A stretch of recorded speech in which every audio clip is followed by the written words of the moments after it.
bem-vindos ao nosso último episódio do mini curso Python Básico. E antes de começar a falar do assunto que eu trouxe para a gente falar um pouco hoje, que vai ser breve, eu vou mostrar para vocês como a gente faz aquele gráfico, aquele plot da última aula, né, que eu deixei como exercício. Eu acredito que vários de vocês devem ter feito. Então, só para lembrar, né, a gente viu algumas aulas atrás como abrir um arquivo, a gente viu como colocar certas condições para não dar crash no seu programa quando ele encontra, por exemplo, um string que não é um valor numérico, e aí você resolveu esse problema. A gente leu esse arquivo de dados do alerta Rio, e aí nós pegamos 12 arquivos, um para cada mês do ano, extraímos as informações de chuva, e aí criamos dois arrays, um com a quantidade total de chuva num determinado mês e o outro com a temperatura média daquele mês.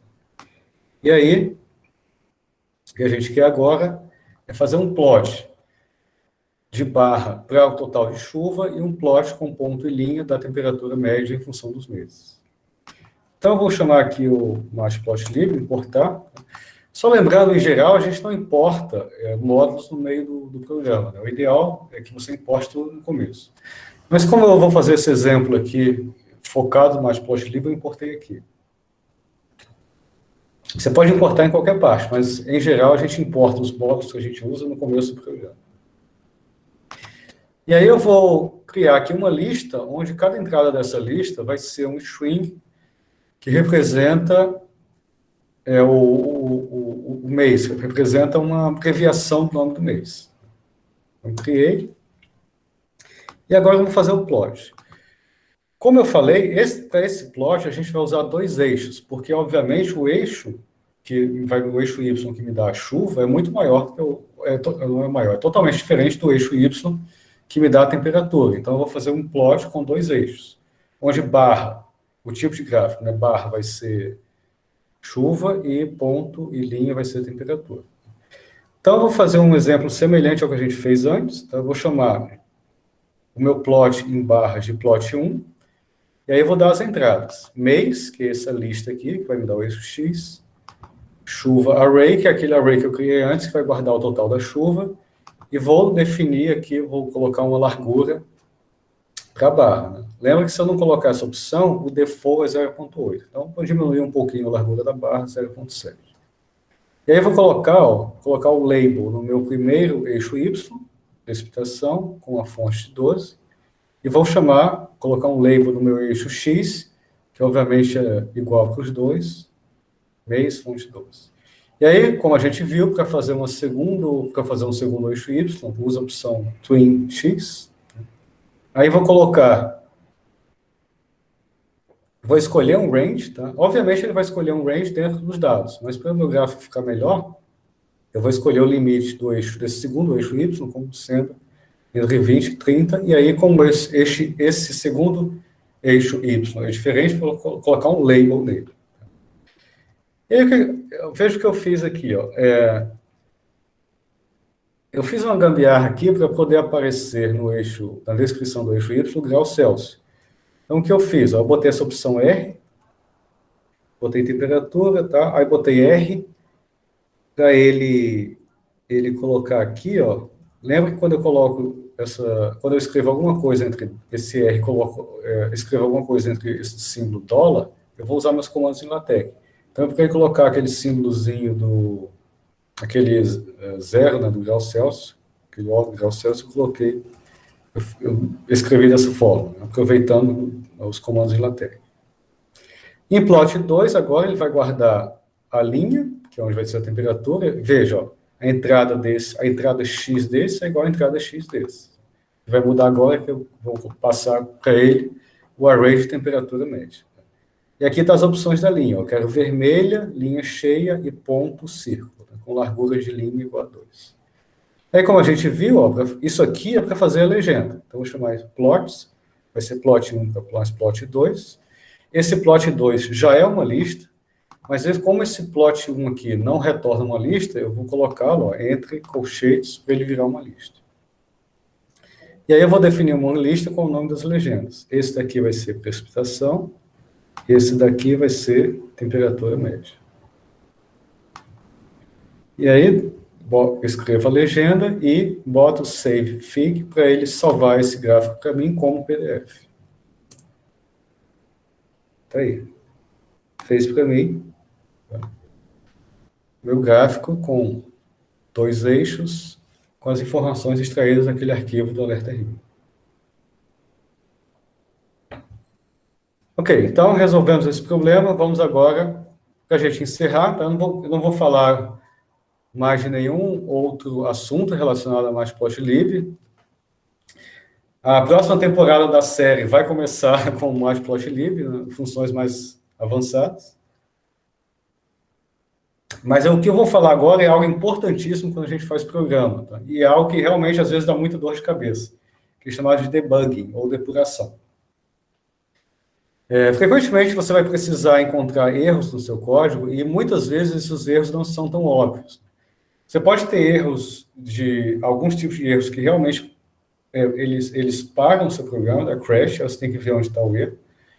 E algumas vezes você pode ter um erro mais difícil de encontrar, que é chamado erro de execução, que todo o programa roda, mas o resultado que você espera, por alguma razão, não é aquele. Você sabe que o resultado está errado quando você testa o seu programa em situações conhecidas, nas quais você sabe a resposta. Então, eu vou colocar aqui só algumas dicas de debugging que pode ajudar na hora de você fazer a sua depuração. Primeiro, o mais óbvio, né, leia cuidadosamente seu código, linha por linha. Vai lendo lá e vê se, pelo menos, você encontra o erro de sintaxe, se a sintaxe está toda correta. Se você tem um programa muito grande, o ideal é você dividir o seu código em pequenas partes, né, e testar cada parte com uma situação que você conhece. Você pode, como eu falei, quando a gente falou de função, a gente viu como criar o nosso próprio módulo. Então, você pode dividir o seu código, por exemplo, em vários arquivos, né, e ver, e testar para ver se cada módulo, cada parte daquela está fazendo exatamente aquilo que você quer. E aí isso já entra na terceira dica, que é testar o seu código com casos conhecidos. Outra coisa que ajuda muito é você imprimir passos intermediários. Por exemplo, às vezes quando você tem um código muito grande, ele dá erro em algum ponto, a mensagem de erro às vezes não ajuda e você não sabe em que ponto ele está dando erro. Então a dica, geralmente o que a gente faz quando acontece isso, é você ir colocando print em diferentes partes do código. E aí, em cada parte que ele imprimir, cada passo que ele imprimir, você sabe que ele passou daquele ponto. Então tudo que está para cima, você sabe que não tem erro. Até que chegar num ponto que o print não é, o que você mandou imprimir não é mais impresso. Mas você sabe que o erro está naquela região ali. E aí você vai lá naquela região e tenta diagnosticar. Outra coisa que a gente geralmente tenta fazer quando faz programas é se antecipar o erro. Por exemplo, se você sabe que tem alguma situação no seu código onde pode cair, se você sabe que tem alguma parte do seu código onde pode cair numa situação onde você sabe que pode ter uma divisão por zero, por exemplo, você pode tentar o que a gente fez anteriormente, no caso do arquivo, um try except. Você pode usar, por exemplo, um try except para ele pegar quando você tem divisão por zero. Tá? Então, você se antecipa ao erro do seu programa. Outra coisa que geralmente ajuda, e isso aí é uma dica que vem do pessoal que realmente faz desenvolvimento de software, que trabalha com isso, segundo eles, o que ajuda muito é você explicar o seu código linha por linha para outra pessoa, e essa pessoa nem precisa entender do assunto, é só você explicar para ela. E, de fato, quando você explica alguma coisa a alguém, vem na sua cabeça ideias ou detalhes que você não percebeu antes. Então, por exemplo, seu namorado ou sua namorada, um belo dia, você precisa de ajuda dele, senta aí e explica o código para ele. Outra coisa que o pessoal faz para evitar perturbar outro, é tentar explicar o código como objeto inanimado. Né? E aí tem uma lenda interessante, que aí os programadores, eles andam com um pato, aquele patinho de borracha amarelo do lado do computador, e aí quando tem um problema no código que eles querem depurar, eles vão explicando o código para o pato. Né? Isso se chama Rubber Duck Debugging, porque tem o patinho lá, amarelo, coitado, fica ouvindo todas as linhas de código, e aí explicando, a pessoa consegue ver onde está o erro. Isso não só em programação, mas eu acredito que muitos de vocês já se depararam com a situação, né? Você começa a falar do que você está fazendo, e aí vem à sua mente ideias que você, ou ideias ou detalhes que você não tinha percebido antes. O que outra coisa que realmente ajuda muito é você perguntar ao oráculo, né? Perguntar ao Google. Mas, em particular, esse site aqui, ó, esse fórum chamado Stack Overflow, ele é realmente fantástico. Né? Basicamente, qualquer pergunta que você colocar lá vai ter alguma resposta. Alguém já fez, alguém já respondeu, e se ninguém fez, alguém vai responder a sua pergunta. Se ninguém respondeu ainda. Tem uma comunidade que trabalha de forma impressionante, as pessoas estão sempre dispostas a ajudar com diferentes soluções para os problemas que você coloca lá nesse Stack Overflow. Então, é um link que realmente vale a pena guardar. E outra coisa importante é que debugging, às vezes, leva mais tempo do que você espera. Então, uma coisa que ajuda muito, ou pelo menos funciona comigo, é você sair da frente do computador. Sai da frente do computador, vai tomar um café, uma caminhada, toma um suco, vai ver os patinhos na lagoa. Que você, quando você faz isso, né, e você consegue visualizar problemas no seu código que às vezes está na frente do computador, você não consegue ver. E é normal levar tempo, tá?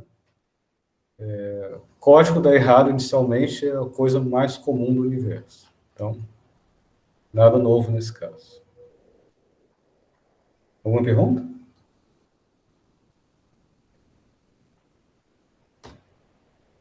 Ok.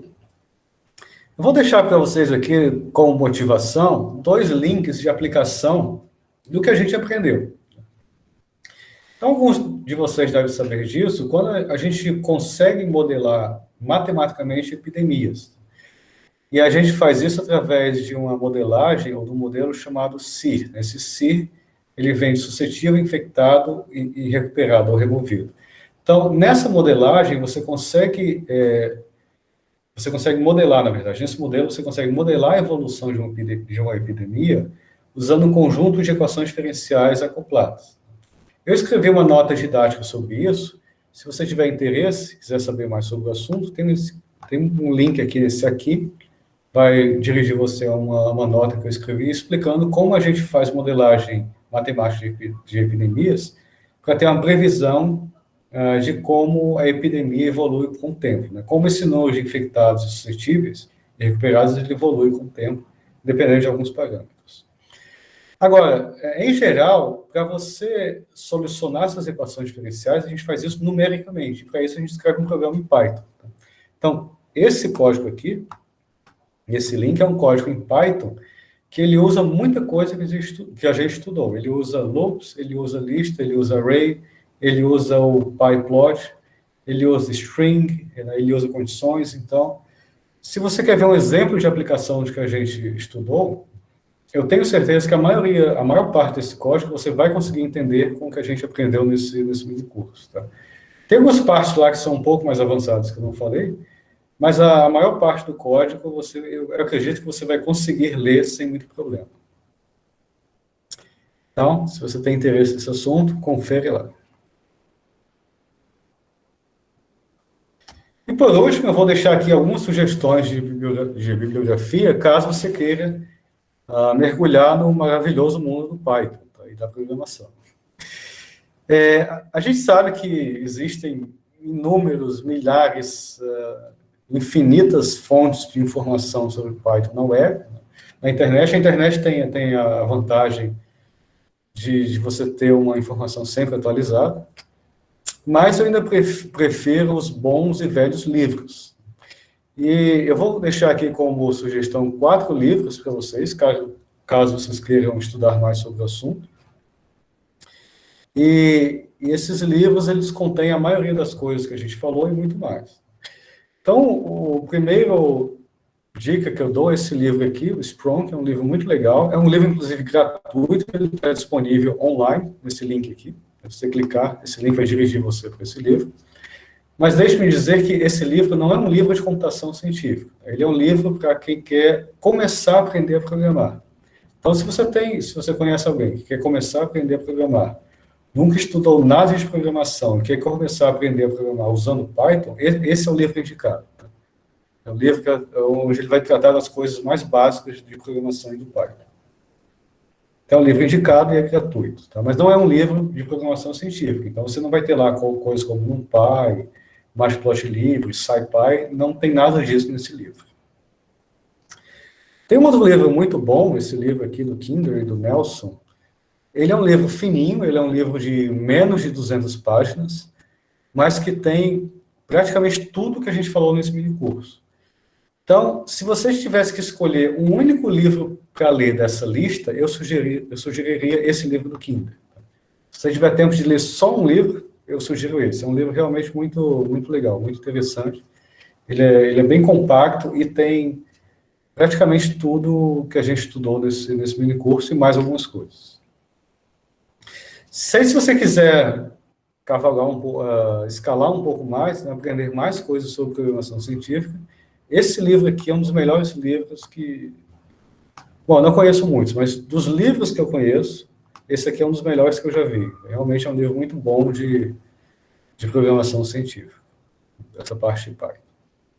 E se o seu objetivo é trabalhar com ciência de dados, com machine learning, com análise estatística mais pesada, tá? Usando Python, eu recomendo esse livro aqui, né? Python Data Science Handbook.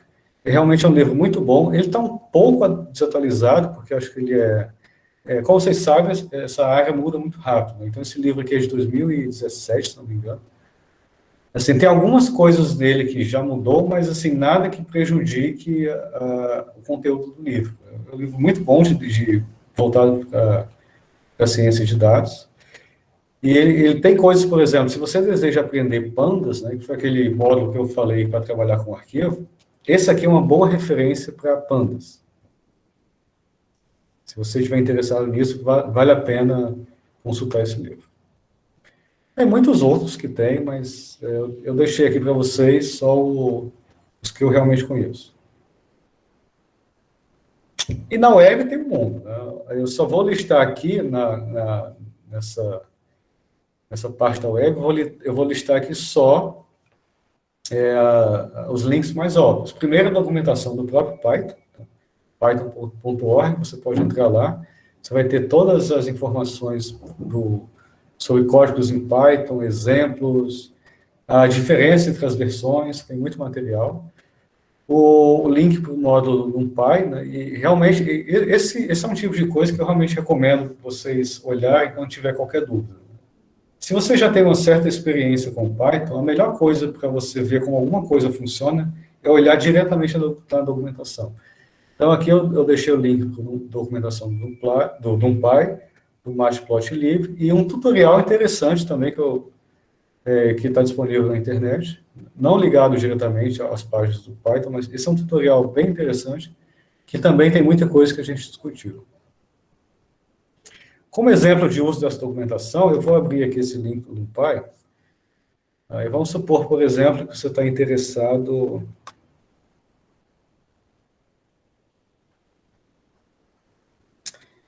em descobrir como funciona um determinado módulo. Descobrir uma determinada função desse módulo. Então, vem aqui na documentação, e vamos supor que eu quero saber quais são as entradas que eu preciso passar, por exemplo, para a função saveTxt.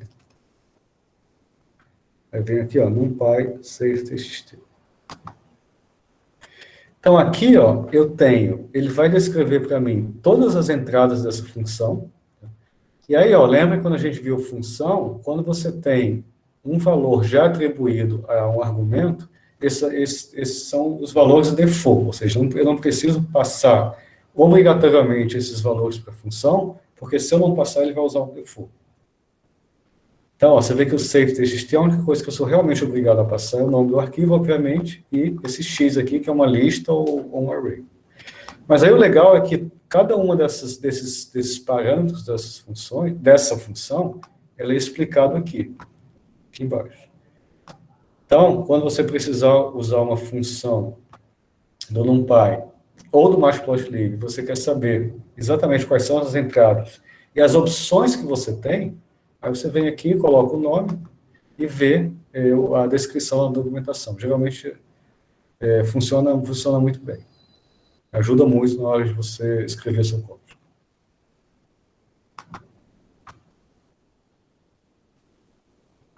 Ok? Alguma pergunta?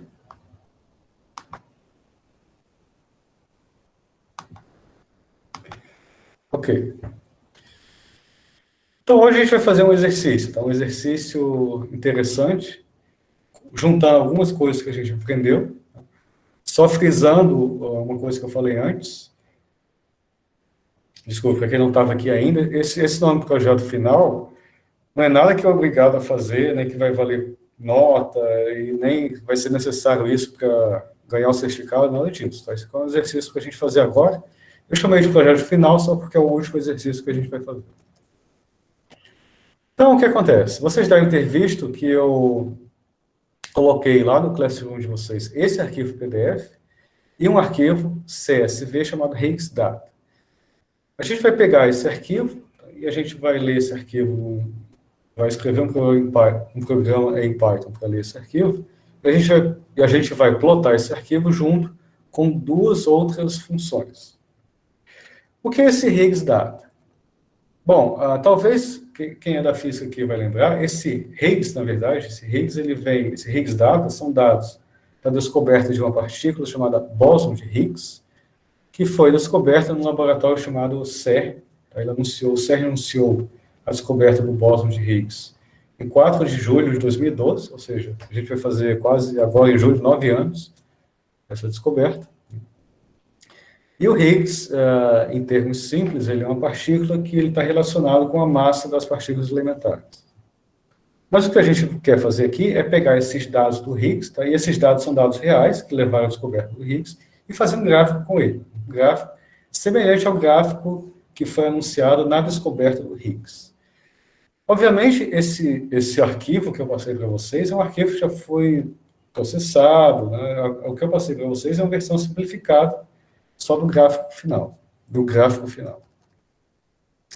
Então, o que a gente vai fazer? A gente vai importar esses dados do nosso programa em Python e vai plotar esses dados junto com duas funções, uma chamada de background e outra chamada de sinal. Tá? Então, qual é a ideia? Primeiro, você vai escrever uma função, como a gente aprendeu, ou seja, usando a palavra def, para codificar esse polinômio aqui de grau 3. Os parâmetros dessa função vão ser um array. Inicialmente, você define o x, né? Não necessariamente, inicialmente, você define que é um array. Depois, você vai definir um x como array, e a função vai ler esse array x. Mas os parâmetros de entrada dessa função vão ser um array e uma lista que contenha os coeficientes do polinômio. Então, o polinômio é dado por isso daqui, você vai escrever isso aqui como sendo essa função. E os parâmetros DC, PA, tá, ao contrário, eles são dados por essa lista. Então, depois que eu definir a função, lá no meio do seu programa, é só definir essa lista aqui, onde a primeira entrada é B, a segunda é C, a terceira é B e assim por diante. Aí depois você vai definir uma outra função, mas agora essa função deve retornar ou codificar uma gaussiana. Aqui. E os parâmetros dessa gaussiana são A, amplitude, Mi e sigma, a média e largura. E esses parâmetros também vão ser dados por essa lista. Tá? Esse aqui, o 200 é o A, 126, blá blá blá é o Mi, e 2,38 é o sigma. Só como de curiosidade, esse parâmetro aqui do meio, esse Mi, é a massa dessa partícula chamada Higgs. E aí, assim como a função de cima, os parâmetros dessa função vão ser esse mesmo array x e essa outra lista par C. Por que você vai passar a lista? Porque na hora que você for escrever a função, tá, o A vai ser essa entrada da lista, o B vai ser essa entrada da lista, o C vai ser essa entrada, assim por diante. Uma ressalva, isso aqui é uma sugestão de como fazer. Se você quiser, você pode fazer de outra forma que você achar mais conveniente. Agora o que você faz? A gente vai importar esses dados para o nosso programa usando load.txt, e aí, Nesse caso, eu posso simplesmente usar o load.txt, porque esse é um arquivo simples, é um arquivo só de números, tá? É um arquivo CSV, separados por vírgula, não tem nenhum caractere estranho ali no meio, então você já pode usar diretamente o load.txt. Aí agora, ó, eu vou criar, né? Inicialmente, eu disse que o parâmetro das minhas funções é um array x, mas você só vai definir esse x depois, tá? Então, esse x vai ser um array que você vai criar, por exemplo, com o linspace, usando 200 pontos. Qual vai ser o primeiro e o último número desse array? Vai ser o range que está na primeira coluna do seu arquivo de dados. Tá? E para você saber qual é o valor máximo e mínimo, é só usar aquela função de agregação de field, .max, .min. Por que eu vou usar o 200 pontos? Porque vocês vão usar isso daqui para plotar as funções analíticas, tá? Essa e essa. Então, para plotar essas funções analíticas, o ideal é que você use muitos pontos. E aí, ó, então, nesse mesmo gráfico, você vai plotar os dados que estão nesse arquivo, você vai plotar essa função fbkg, chamada de background, e vai plotar fbkg mais o sinal, tá? Não é simplesmente só o sinal. Você vai fazer dados, fbkg e fbkg mais fc. Então, você vai definir uma função que soma essas duas, tá? Isso é uma linha só de código, e vai plotar essas três funções, essas duas funções e os dados na mesma figura, sobrepostos. Aqui não precisa de dois eixos y, é só um eixo y, tá? Porque todas elas vão estar no mesmo range do eixo y, aí significa a mesma coisa, então não precisa diferenciar. E aí, no fim, o gráfico que você vai obter vai ser algo desse tipo. Tá? Os dados, tá, do arquivo. Aqui em azul, aí você escolhe o estilo que você quiser, isso aí não importa. Aqui em azul está essa linha chamada background, tá? E em vermelhinho está a soma daquelas duas funções. Tá? Esse morrinho aqui, ó, que sobe acima dessa linha azul, é um morrinho que diz para a gente que o bóson de Higgs estava lá. Se não tivesse bóson de Higgs, os pontos iam seguir essa linha azul aqui, chamada background. Como tem esse morrinho, tá? Isso é chamado de ressonância. Esse morrinho aí indica que o bóson de Higgs estava lá. Tá? E, claro, tem vários testes estatísticos para a gente saber se isso é de fato um sinal, mas esse morrinho aí, que é bastante significativo, mostrou para a gente que o bóson de Higgs realmente existe. Né? E aí, quem propôs essa ideia do bóson de Higgs, o físico escocês chamado Peter Higgs, ele ganhou o Nobel de Física em 2013, porque a proposta dele foi confirmada, tá? Nesse laboratório chamado CERN. Para quem tiver curiosidade, tá? Um dos artigos onde essa descoberta é descrita é esse aqui, e se você olhar lá na figura 14, essa figura que a gente vai... A figura 4, desculpe, essa figura que a gente vai reproduzir é a figura 4 desse artigo. Então, vamos lá. Está aqui uma maneira de resolver esse problema, então um código que é fazer esses plots.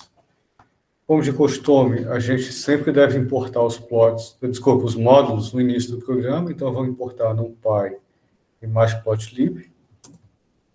E aí vamos lá, vamos definir as minhas funções. Primeiro eu vou definir a minha função background com os parâmetros x e lbkg. Esse x aqui vai ser o array, que eu vou usar para calcular as funções de um determinado range, fazer o plot. E esse lbkg vai ser a lista que contém os parâmetros ou os coeficientes do meu polinômio. Lembrando que o polinômio é desse tipo, ax cubo mais bx ao quadrado mais cx mais d.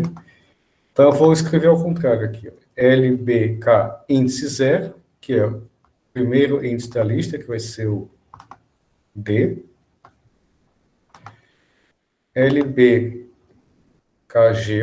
vezes x, né? A segunda entrada da lista, que vai ser o C, e assim por diante, vezes x ao quadrado, vezes x ao cubo. Note que como esse x é um array, o que ele vai retornar aqui, ele vai fazer a vetorização, né, e vai retornar um array.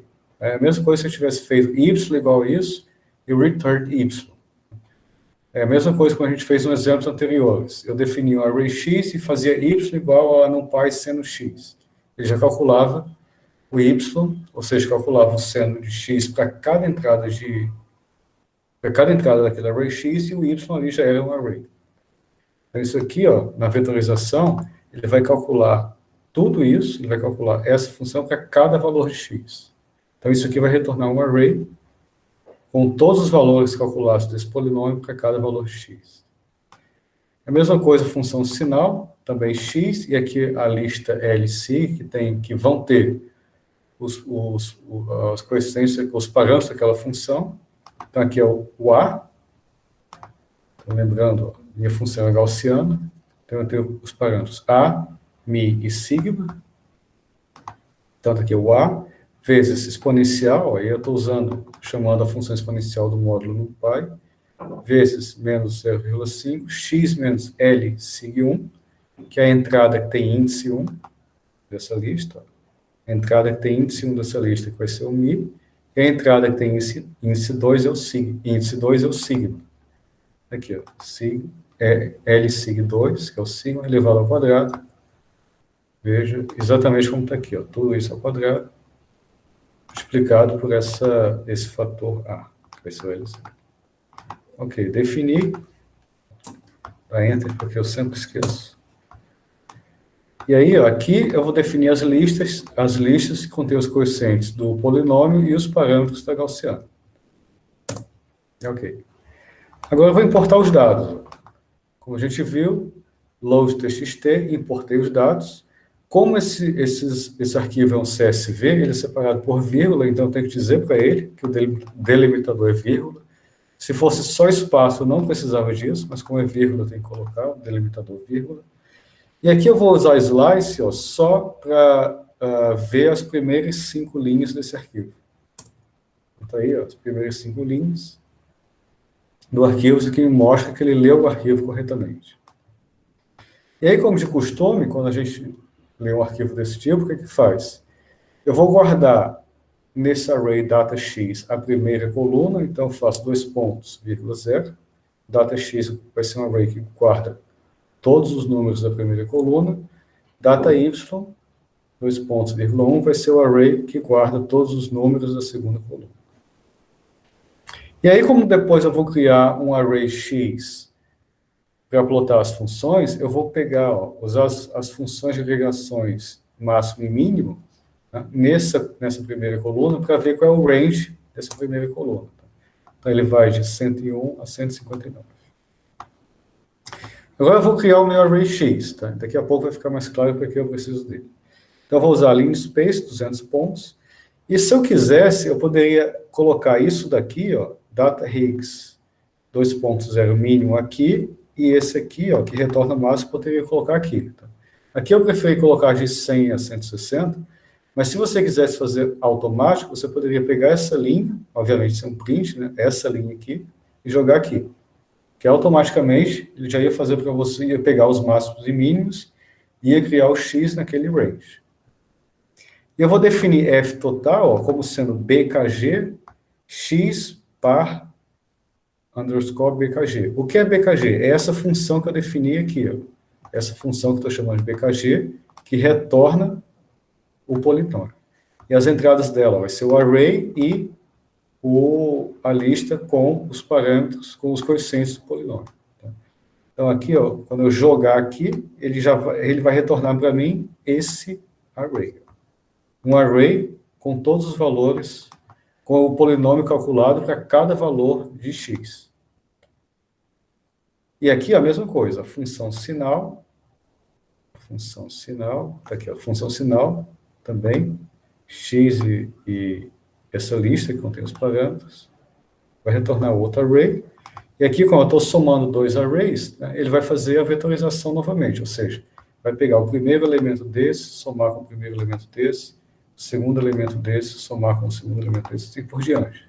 Aí eu faço tudo isso numa linha só. Então, f total está pronto. Lembra que eu tenho que plotar os dados, o f background e a soma dos dois, que eu estou chamando aqui de f total. Tá aí.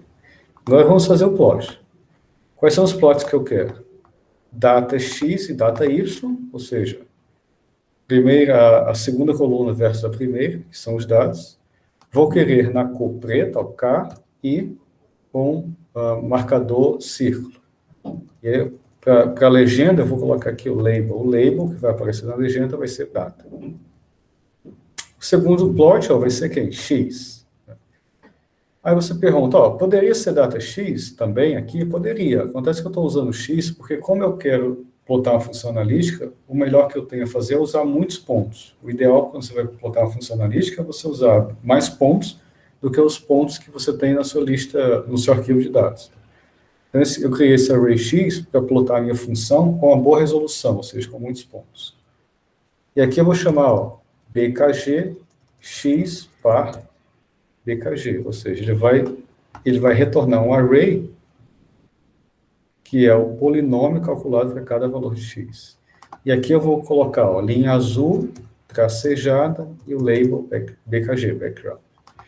E a próxima curva vai ser o quê? X de novo, f total, que foi o que eu defini aqui, f total. Vai ser vermelha e linha sólida. Largura de linha 2, label, sig mais back, o sinal mais background, estou juntando os dois. Só para o gráfico ficar mais apresentável, eu vou mudar aqui o range do eixo Y, vou colocar de 200 a 3.900, e colocar o nome dos eixos, x label m, tá? Isso aqui é uma massa chamada massa invariante, mas para o nosso contexto aqui não interessa muito. E Y-label é o número de eventos. Quantos eventos você observa naquele valor de massa? E aí, vamos supor que você não gostou do tamanho dos números que estão nos seus eixos X e Y, que é o tamanho default, e você quer aumentar. Como você faz? Você usa esse comando, cria esse objeto AX, faz PLT GCE, quer dizer Get Current Axis, ou seja, esse objeto aqui retorna o eixo, o eixo Y que você está... Desculpa, retorna os eixos que você está plotando. E aqui eu digo para ele, pega esse eixo e coloca o tamanho do número com fonte 12. Obviamente, quanto maior esse inteiro aqui, maior vai ser o tamanho do seu número nos eixos. Aí eu boto a legenda, frame on false, só para ele tirar aquela caixinha com fonte 12, e salvo meu gráfico como reisdata.pdf. Vamos lá, Enter. Está aí, meu gráfico pronto.